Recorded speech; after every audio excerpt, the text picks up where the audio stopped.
Hi everyone, welcome to Market Outlook, Trends, Risk Events and Trade Setups brought to you by Vantage Markets.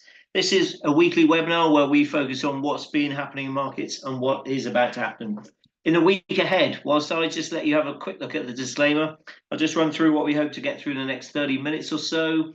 We'll follow the usual format, so we'll just check out what's happening in markets, some of the news headlines, and what is happening over the weekend and today as well with the French no confidence vote.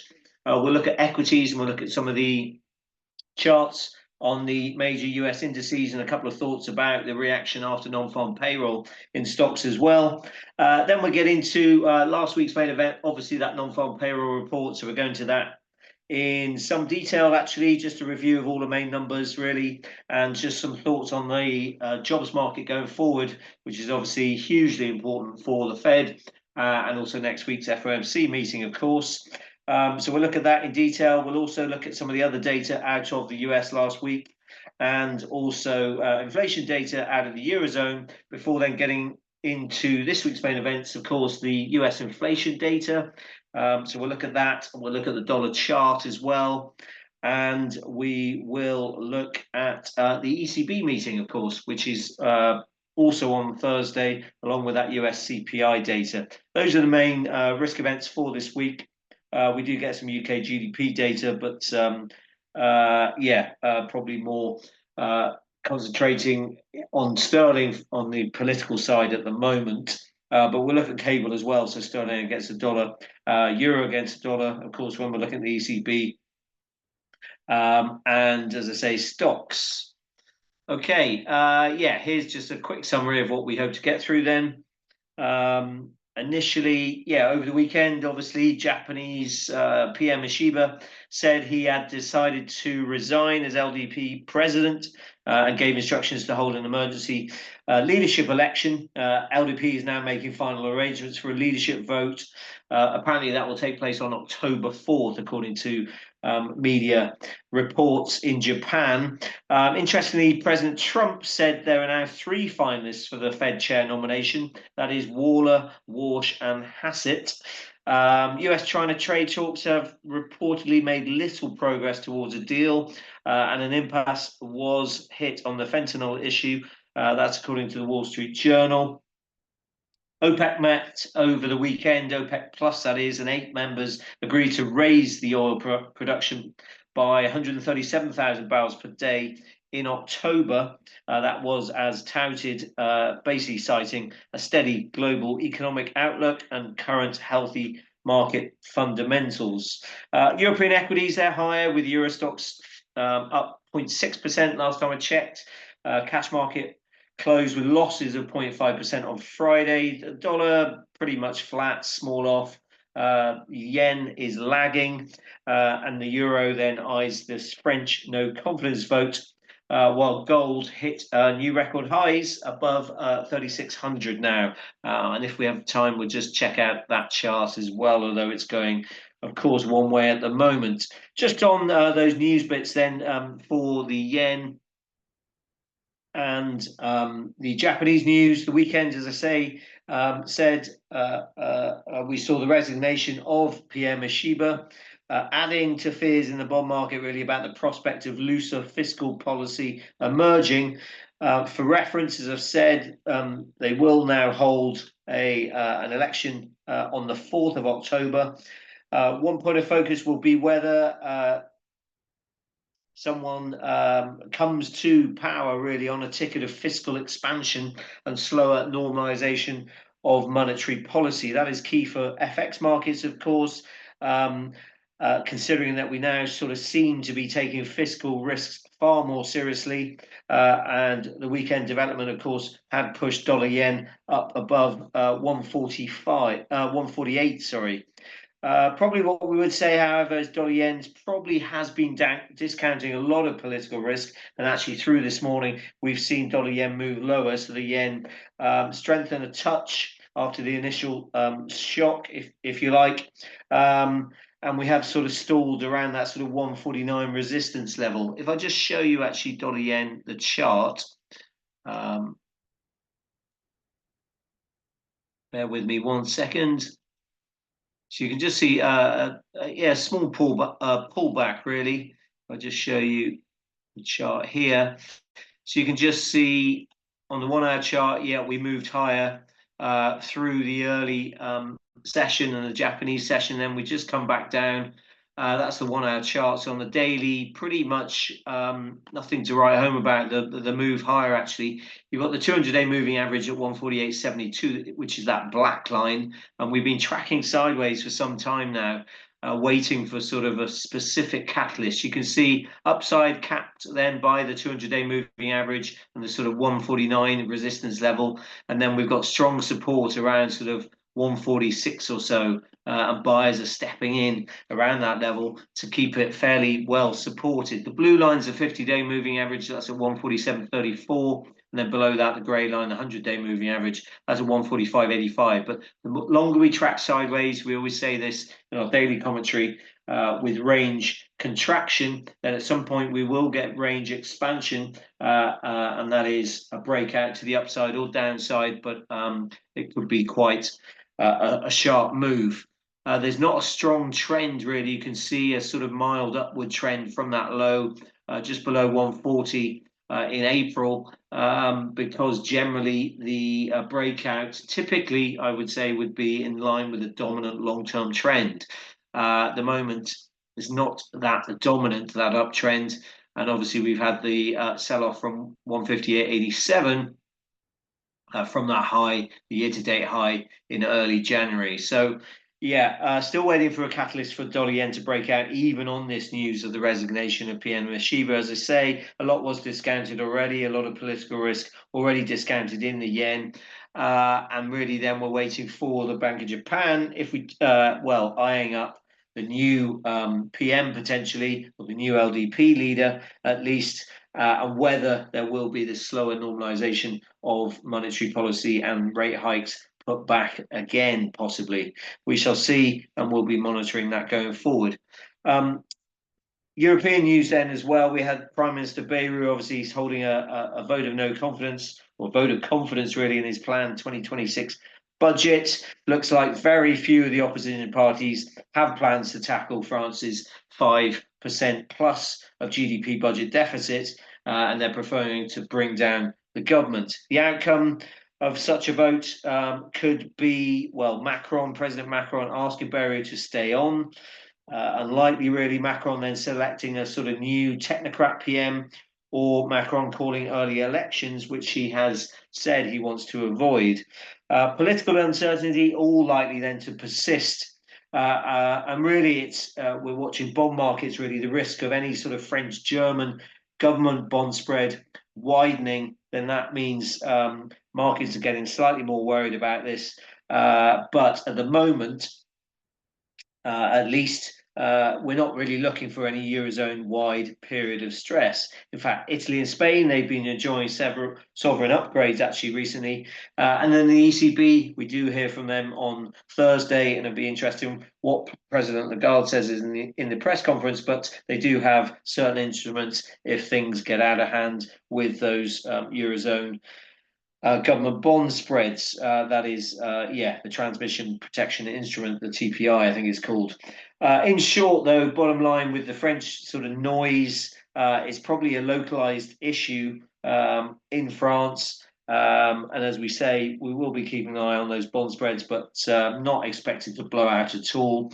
Although there may be a potential sovereign downgrade by Fitch on Friday evening, which certainly just wouldn't help matters either. For equities then, let's just move on to those. Let me just bring up a couple of charts first of all.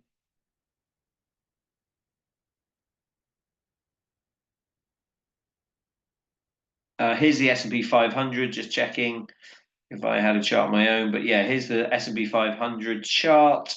Equities were mostly lower actually on Friday then, but not really as much as one might think after such a weak jobs report, which we'll get to shortly. It was kind of a tug of war, if you like, between you had growth fears on one side and then you had lower bond yields on the other. And that left most main indices only modestly lower, really, after rallying shortly upon the release. If we go to the 1 hour chart on the S&P 500, you can see that big rally.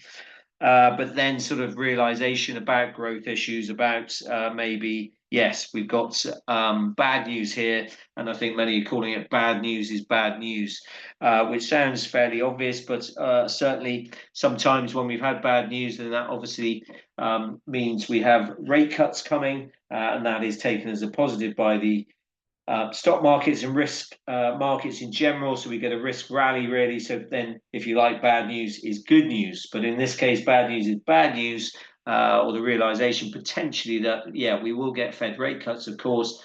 We'll look at that September move for next week now, nailed on, really. But it's whether then there is more worry about the growth picture going forward, and especially, obviously, the labour market. For stocks, then, as I say, well, stock 600 in Europe, that closed down -1%. S&P, which you've got here, that closed down 0.3%. The Nasdaq, though, was little, pretty much unchanged, very small up.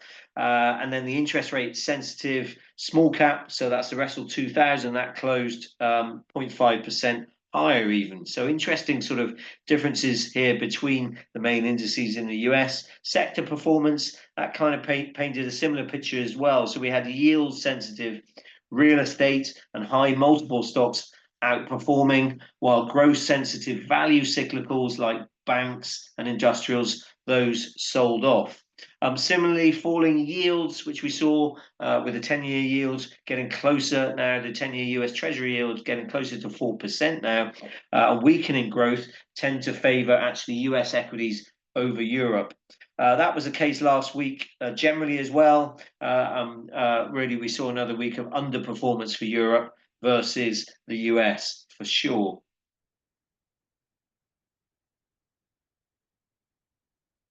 As I say, yeah, at the moment, then it's interesting, this idea, this theme around bad news is bad news. And we're kind of in the awkward middle ground, if you like, where growth jitters, if you like, can outweigh the prospects, as I said, of easier monetary policy and rate cuts, at least in the short run. Doesn't break the sort of bullish equity thesis, really, which is a sort of buy on dips play at the moment, with tech sort of leading the upside. We still have that sort of narrow breadth that we've talked about for months and months, with a handful of names obviously leading the broader indices higher. Not much to say about the S&P then. Obviously, we did pull back, so we made a new intraday record high at 65.32, and then we just pulled back lower. So we just closed off those highs at 64.81. And we've got futures looking higher, actually, with S&P futures above 6,500. On the Nasdaq, oh, that's not the Nasdaq. Here's the Nasdaq daily chart. You can just see we're below that record high from the middle of August. That's at 23,969. We're still on that upward trend. We've got that upward trend line, if you like, which we dipped below very briefly and then moved up again, as well as the 50-day moving average, that blue line actually just above 23,000, 23,200. So yeah, we did get a pullback. No, sorry, we did close higher, marginally higher on Friday, but off the highs of the day. If we go to the weekly, you can just see a fairly bullish candle after dipping down below that upward trend line, but we're just below the record highs, just below 24,000. The Dow again made a record intraday high, actually, at 45,770, but then we closed back at 45,400. So just off those highs, and sort of consolidation just below, yeah, those record highs. As I say, I've still got this fib level for some reason, but it's just a marker for that previous record high just above 45,000, and that sort of has capped the downside as well in this consolidation move, even with those record intraday highs. So yeah, it should be decent support around that level again, 45,000 just above as support, and then you've got the 50-day moving average just below that at 44,638.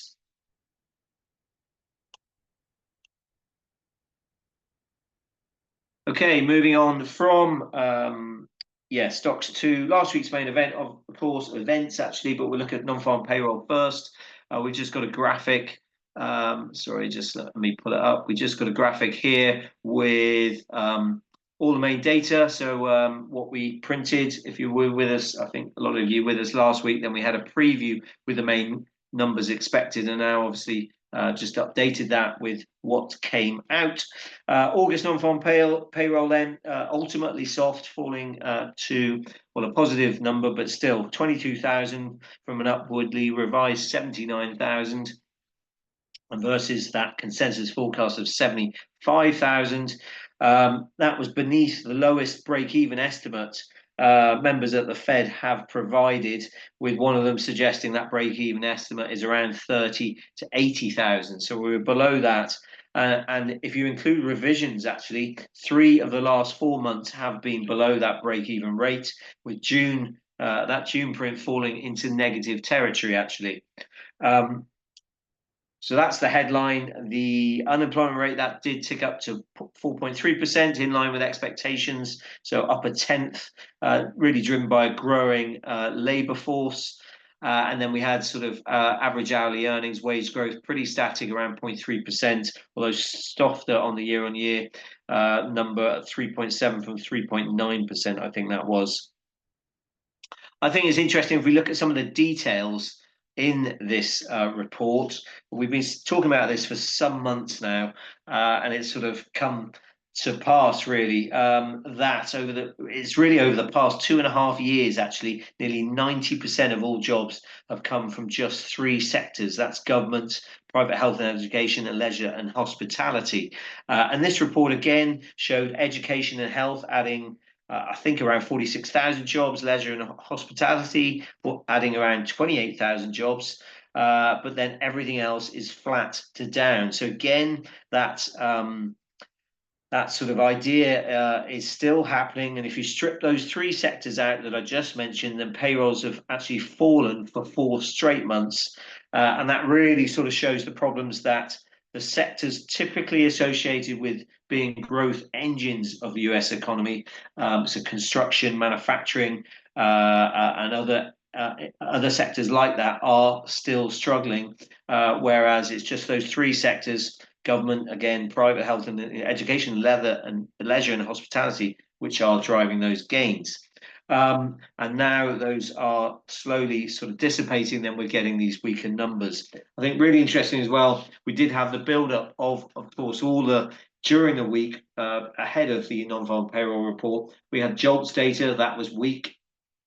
In fact, the ratio of vacancies to the number of unemployed Americans, that has now fallen below 1 for the first time since, excluding the pandemic, since 2018. So that was weak. Also, the quits rate, which tallies with wage growth, that is now at 2%, down from the peak above 3% in 2022. So that signals wage moderation. We had the ADP number, which I'll be honest, I've sort of generally written off as a gauge for non-farm payrolls. But now, since the big revisions we've seen in previous months, then potentially now it's slightly or more of a reliable gauge now. And that halved on Wednesday when we got Thursday, sorry, when we got that number. And then we also had ISM manufacturing employment data, that's in contractionary territory. And then even the Challenger data actually showed the weakest hiring for August on record, and that's going back to 2009. With also the highest layoffs on record. I just sort of bring those numbers in and all that data in about jobs because really, yes, the jobs market is cooling. Is it collapsing? Not just yet, probably, but it is definitely cooling. And really, people see and feel changes in the jobs market before also they show up in the official data. So if you think about it, we know if our company has a hiring freeze or the odd person here or there is being laid off, and that then takes time to feed into the data. It kind of suggests a real threat about outright falls in employment later this year. And then if we think about the US economy being dominated by consumer spending, that's 70% of GDP, then certainly the consumer will, you would think, is likely becoming more anxious about tariffs, hiking prices, and then that leads to a squeezed spending power. If we then overlay that with obviously worries about jobs, kind of suggests downside risks for economic activity are certainly growing, should we say. Market-wise then, the rate cut for next week pretty much nailed on. 100% really, markets see it, but they also actually give then so it's 90% for a 25 basis point cut, but it's actually now around 10% chance of a 50 basis point cut, which is interesting. Thoughts on that? Kind of, we think very unlikely. We've got Fed speakers haven't pointed at a 50 basis point cut at all, really. And we've got limited time now for markets, or for officials, sorry, to inform markets that something like that would happen. It is a September meeting, though, so it's a quarterly meeting where we do get, I believe, updated dot plots and, of course, a summary of economic projections updated. So those will be interesting. Of course, if we just get a 25 basis point cut, but obviously then we get to see what Fed officials, the FOMC, are thinking going forward. Okay, so that's non-farm payroll. Just a couple of charts. This was the chart we had last week, and that expectation initially was at 78,000. The red line's around the 22,000 mark, so that's what we got in the end. And then the unemployment rate, just for your guide, chart from Bloomberg, now at 4.3%, was tracking around that 4.2. Obviously, a dip down of 4%. And you can just see this compares with what we saw, that spike high during the pandemic. So we're getting close to that. But if I go back, you can see the FOMC forecast is for 4.5% by the end of this year. So just below that at the moment. Okay, that's non-farm. I just want to mention actually as well, tomorrow we do get, as we're talking about employment data, we get the preliminary annual benchmark revision to the 2025 non-farm payrolls report. That is expected to be a number of something like 500 to 800,000 lower. That's expected. The Fed's Waller, he's implied a number of around 720,000 revisions. That's downward revisions. He mentioned that in his speech just over a week ago. And certainly a big downward revision. Although just check those expectations. If we get something out of those numbers, then that could trigger some limited dollar weakness. Otherwise, last week we got ISM data, better than expected on manufacturing. And the sub-indices showed promise actually as well, with modest declines in prices, a slight rise in the employment index, and improvements in new orders and inventory balances. That hints at future production growth. ISM services, they rose to 52.0 from 50.1 in July and above the 51.0 consensus. That signaled again stronger activity in the non-manufacturing sector as well. Business activity and new orders both saw significant gains, firmly in expansionary territory, so that's above 50. Prices remained steady, and the employment index, well, that stayed in contraction. But overall, kind of the data highlighted resilient growth in the services sector as well. Just briefly as well, we had Eurozone inflation data. If I just get a chart of the euro dollar, actually, because we'll got a chart of rates and where they are. But euro dollar, just for your guide, we had that inflation data, which I'll touch upon shortly when I just preview the ECB meeting. But that rose the headline to 2.1, up from 2.0 in July. Core inflation came in at 2.3, above expectation 2.2. It's actually the fourth consecutive month that inflation has pretty much aligned with the ECB's target. Monthly trends remain consistent with what we've seen in the past. So services inflation has stayed elevated around 3%, while energy prices have fallen and goods prices increases remain pretty minimal. I think economists generally expect inflation to average around 2.1% in Q4 before falling actually below target to around 1.8% in 2026. We'll touch upon that when we get to the ECB preview shortly. Okay, moving on from this, well, just euro dollar actually, as we're here, you can see the 50-day moving average acted as pretty decent support, kind of pivot point, if you like, because we can't break out to the upside, but it has capped the downside. That's currently at 116.62. Then you've got that multi-year high at 118.30. If we can push up to the upside. Otherwise, then we've got the 100-day moving average below at 115.28, and then you've got the first sort of fib level, 114.39, cap the downside in late July, start of August. Okay, moving on to this week's main events then.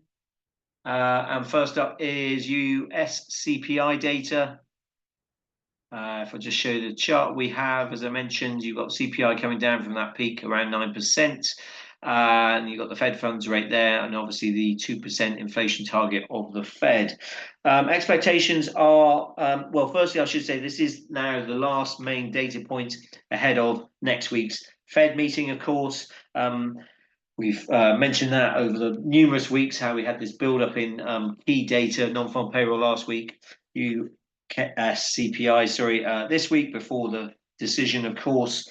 Consensus for the CPI data then, headline expected to rise month on month 0.3% in August. That's up 1/10 from the 0.2 previously, and then 2.9% year on year. The core rate, that's the key number, really excludes food and energy, volatile prices, basically. That's seen rising by 0.3% month on month. That's in line with last month, and then 3.1% year on year.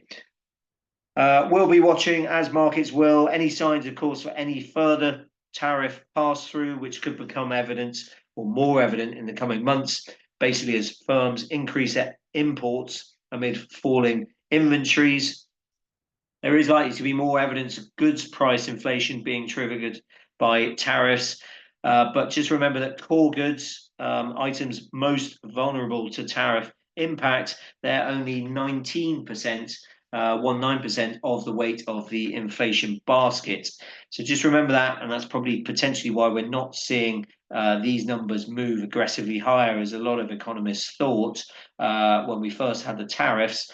Because on the flip side, we've said this on numerous occasions, housing costs, they are a third of the weighting in the CPI basket, around 33% by weight.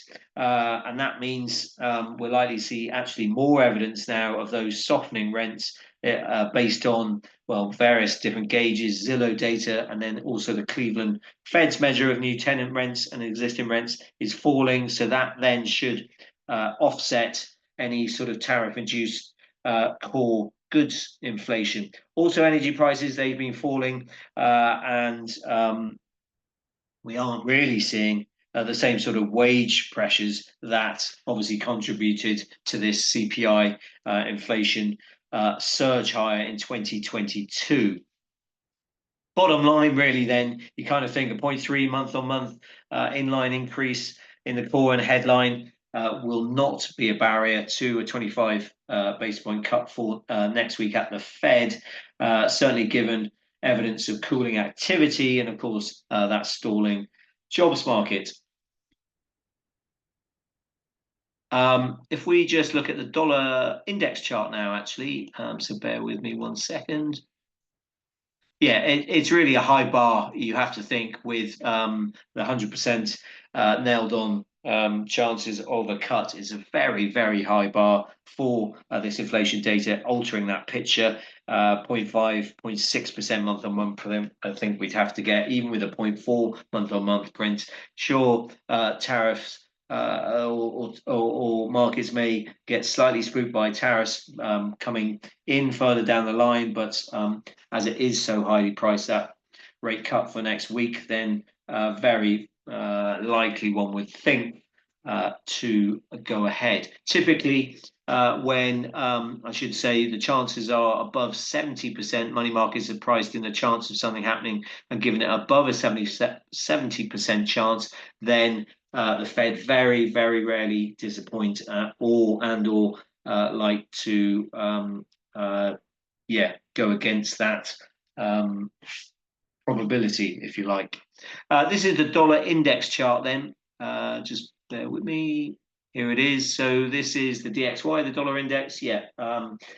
Dollar against 6 of its major trading partners, with the euro being by far the biggest weighting in this index, about 56, 57%. So actually, if you flip this on its head, you've got a similar picture to euro dollar, essentially. So again, you've got the 50-day moving average, can't quite break out or around that gauge at the moment. That's at 98.06. 100-day moving average just above this, cap the upside. You can see that's a 98.67. We really need to break down through sort of 97.50 area to then look at the lows from late July, and then obviously this long-term low from the start of July, which is at 96.37. I've showed you before, this thick dotted line is a long-term uptrend line from 2011 and 2021 lows, which we've kept in there.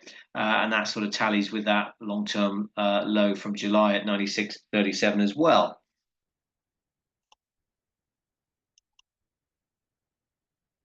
Okay, moving on to the ECB meeting then. We've just got a chart again of where that deposit rate has fallen from 4% back in 2024. Now we're down to 2%. ECB fully expected to hold rates still at that 2% level and going forward, that you can see here. Just as a reminder, the last meeting that saw the ECB stand pat on rates as well. President Lagarde, she reiterated that policy remains in a good place, and that really suggested that policymakers aren't in any rush to adjust policy. Since that meeting, well, we've had obviously the trade agreement between the EU and US, 15% tariffs instead of, well, the initially threatened 30% level. And then on the data side, well, Q2 growth, that's been resilient in the face of trade tensions, of course. We've had PMI data, which has moved further, the composite, into expansionary territory, actually, with the pace of expansion ticking up to actually a one-year high. Then inflation, we've already talked about. And really, as such, there is little cause for policymakers to loosen policy. There is, of course, a split view on the Governing Council. Let's not forget, actually. So we have Doves flagging the likelihood of greater downside risk to inflation. But on the flip side, then you've got Hawks really of the view that rates are already mildly accommodative and they do not see a reason for any further cuts. That's kind of what the market is expecting as well then. With the ECB expected to be on hold now for this year, and only a sort of coin flip chance, roughly, of a rate cut by March next year. But otherwise, nothing fully priced in at all, really. And it kind of means, yeah, it could be a little bit of, what should we say, a snooze fest, if you like, the ECB statement at least. And then we'll look to government. President Lagarde asked potentially about French debt issues, of course, depending on today's confidence vote. Also, she might be asked, of course, about the Fed's independence and what that means for the Eurozone economy. Aside from all of that, then, and the statement, then we do, as I mentioned, we do get fresh staff macro projections. And the focus probably on the 2026 inflation forecast. That's currently expected to come in at materially below the bank's 2% target of 1.6%. but consensus is looking for an upgrade in that number to around 1.9%, with growth held around 1.1. So just probably, if there's any excitement, then it probably may come around those projections, those star forecasts, and that inflation projection for next year. Okay, finally, let's go to cable actually, and that's sterling against the dollar chart.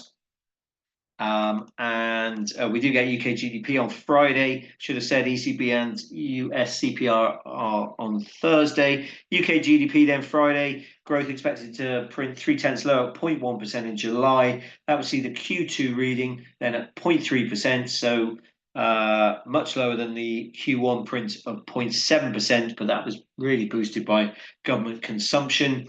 Interestingly, economists reckon Q3 going forward, then that could remain surprisingly solid.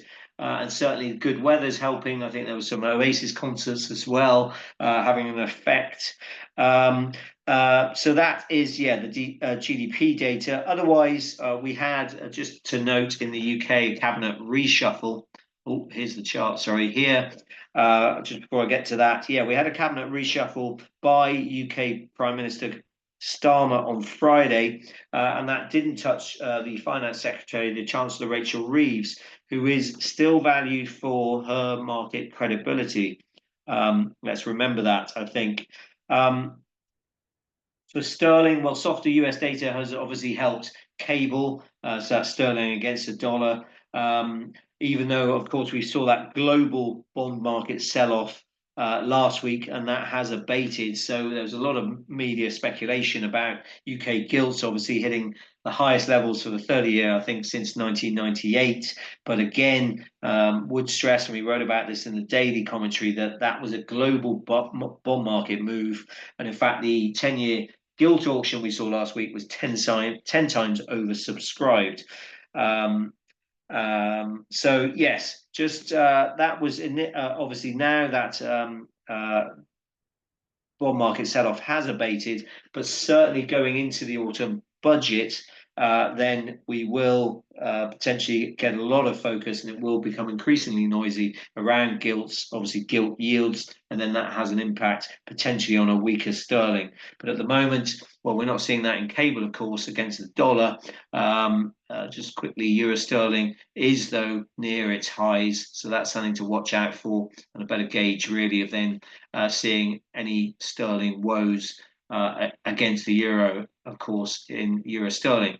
Cable, though, we've got 50-day and 100-day averages, moving averages, that is 134.70, 134.55. Decent support, you think, around 134.34, that swing high from September last year. And we've got a fib level actually around 133.86. So decent support around there. And then we've got initial resistance around that mid-August high, bulls aiming for that just below 136, ahead of that multi-year high at 137.84.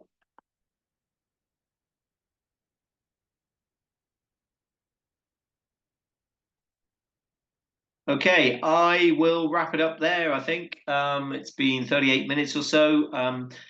Really do appreciate you being on a call. Don't see any questions. I should have said that. Apologies if you do have any questions, and always happy to answer those. But please do follow us on social media, and we also do send out a daily commentary after the US close every day on the website. That has a look at all the US assets, the dollar, stock markets, also a look at the day ahead and a chart of the day as well. Okay, take care there, and we will speak to you same time next week.